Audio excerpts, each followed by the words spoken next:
Olha aí, galera, a cliente nos procurou, chegou aqui na oficina, na Autocar, reclamando que tinha um barulhinho na roda, um barulho estranho, um barulho de suspensão a princípio.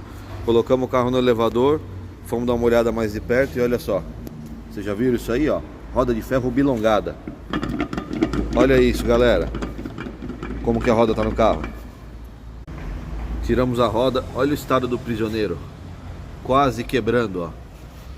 Não só um prisioneiro, mas os 3 prisioneiros que restam de 4, que um já quebrou, já foi embora, né? Já não tá mais aqui. Fora o pneu liso. Então, galera, segurança, ó, toma cuidado, tá? A cliente já estava há alguns dias rodando com um carro assim. Isso aqui não ia durar mais alguns quilômetros, tá? Ia causar um acidente aí, podendo se machucar ou até machucar outras pessoas. Não negligencie a manutenção do seu carro, tá bom? Valeu, galera, um abraço.